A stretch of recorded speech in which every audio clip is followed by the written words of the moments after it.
Good morning dear students. कैसे हैं आप लोग? आप लोगों ने पिछले वीडियो में अध्याय 2 जो है पूरा कर लिए था। आप लोगों ने पिछले वीडियो में अध्याय 2 कंप्लीट कर लिए थे। तो आज हम लोग स्टार्ट करेंगे केमिस्ट्री का लेसन 3 अध्याय 3 जो है, जिसका नाम है परमाणु एवं अणु। जिसका नाम क्या है? परमाणु एवं अणु, एटम्स एंड मॉलिक्यूल्स। क्या नाम है? परमाणु एवं अणु, एटम्स एंड मॉलिक्यूल्स। जो है जिस प्रकार जो है बच्चों आपको बायो में पढ़ाया जाता है, सबसे पहला चैप्टर है कि हमारे शरीर की सबसे छोटी इकाई क्या होती है? कोशिका होती है। हमारे शरीर की सबसे छोटी इकाई क्या होती है? कोशिका होती है।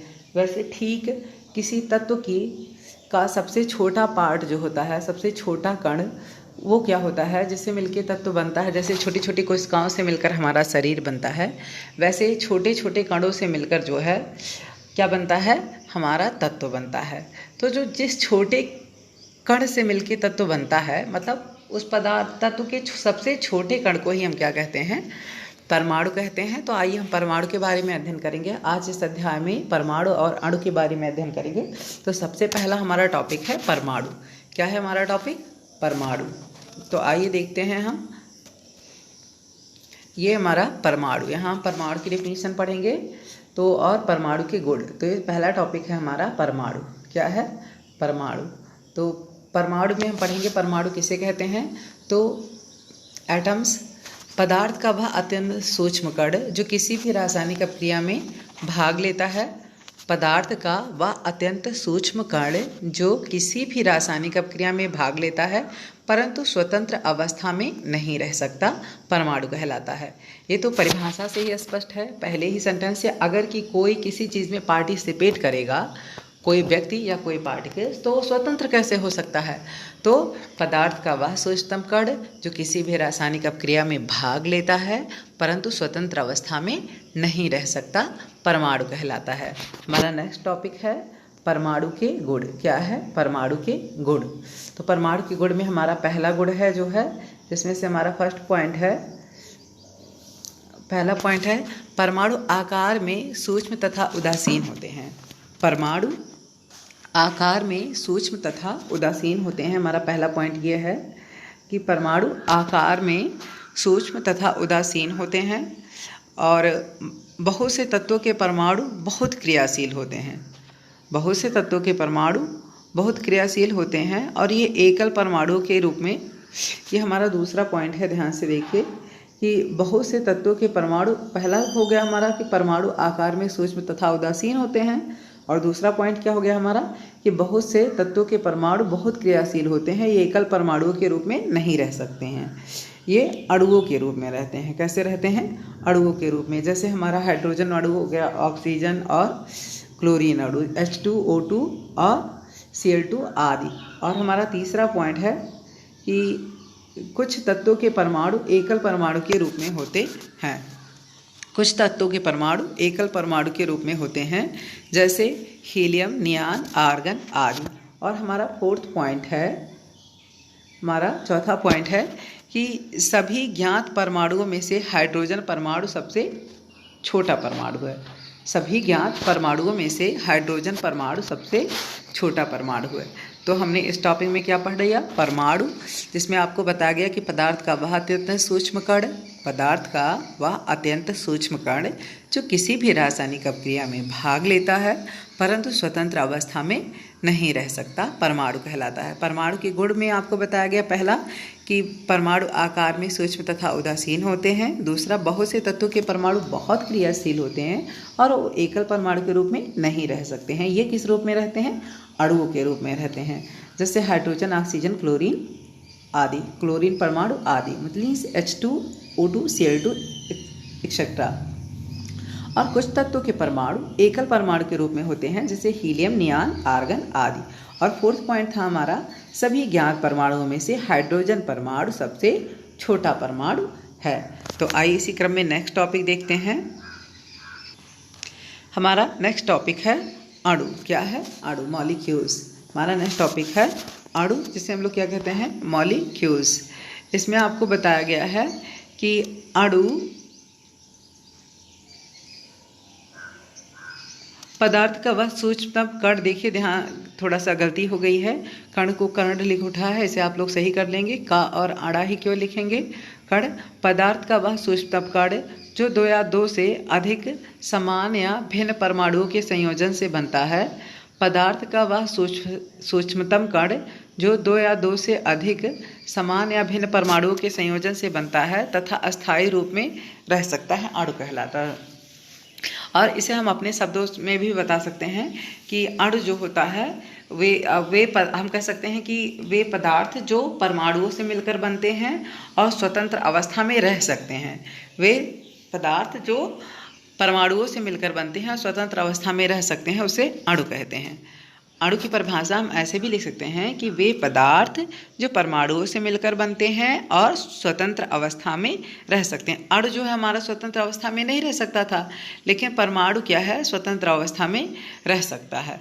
इसे हम लोग क्या कहते हैं, अणु कहते हैं।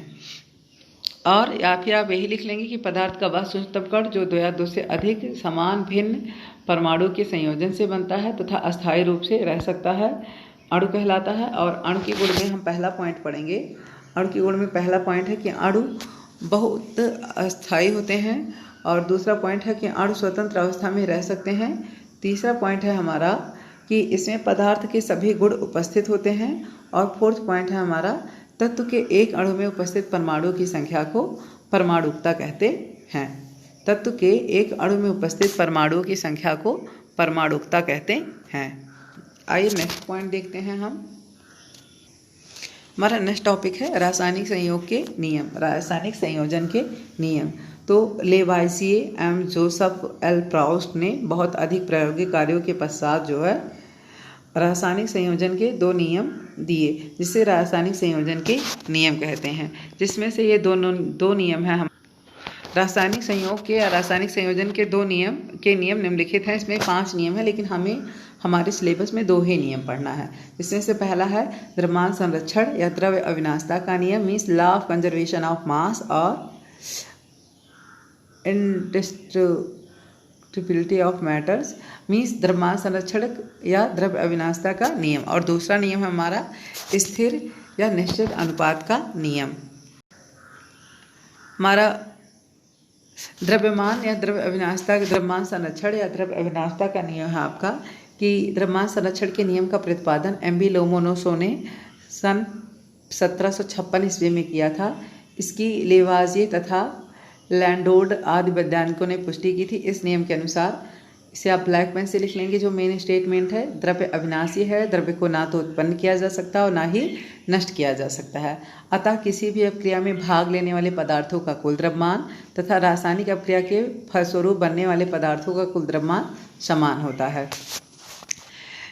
द्रव्य अविनाशी है। द्रव्यमान संरक्षण का नियम का प्रतिपादन एम.बी. लोमोनोसो ने 1556 ईस्वी में किया था। इसे लेवाजिए और लैंडोर्ड आदि वैज्ञानिकों ने पुष्टि की थी। इस नियम के अनुसार द्रव्य अविनाशी है, द्रव्य को ना तो उत्पन्न किया जा सकता और ना ही नष्ट किया जा सकता है। अतः किसी भी अपक्रिया में भाग लेने वाले पदार्थों का कुल द्रव्यमान तथा रासायनिक अपक्रिया के फलस्वरूप बनने वाले पदार्थों का कुल द्रव्यमान समान होता है।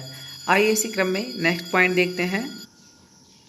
स्थिर या निश्चित अनुपात का नियम। स्थिर या निश्चित अनुपात का नियम, इस नियम का प्रतिपादन वैज्ञानिक जी.एल. प्राउस्ट ने सन 1799 ईस्वी में किया था। और इस नियम के अनुसार प्रत्येक रासायनिक अपक्रिया में, चाहे वह किसी भी विष से बनाया या प्राप्त किया गया हो, तत्व के द्रव्यमान निश्चित अनुपात में संयुक्त होते हैं। तत्व के द्रव्यमान निश्चित अनुपात में संयुक्त होते हैं। अर्थात एक यौगिक में निश्चित प्रकार के तत्व एक निश्चित अनुपात में संयुक्त होते हैं। प्रत्येक रासायनिक यौगिक में, चाहे वह किसी भी विधि से बनाया या प्राप्त किया गया हो, तत्वों के द्रव्यमान एक निश्चित अनुपात में संयुक्त होते हैं। अर्थात एक यौगिक में निश्चित प्रकार के तत्व एक निश्चित अनुपात में संयुक्त होते हैं। उदाहरण के लिए जैसे जल H2O हाइड्रोजन और ऑक्सीजन से बना यौगिक है। यह विभिन्न प्राकृतिक स्रोत जैसे नदी, कुआं, समुद्र, वर्षा आदि से प्राप्त किया जाता है। प्रयोगशाला में इसे हाइड्रोजन और ऑक्सीजन की संश्लेषण अपक्रिया से प्राप्त किया जा सकता है। किसी भी प्रकार से प्राप्त जल का विश्लेषण करने पर होता है कि जल में हाइड्रोजन और ऑक्सीजन के द्रव्यमान सदैव 1:8 के अनुपात में ही होते हैं। स्थिर और निश्चित अनुपात का प्रतिपादन जो है किसने किया था?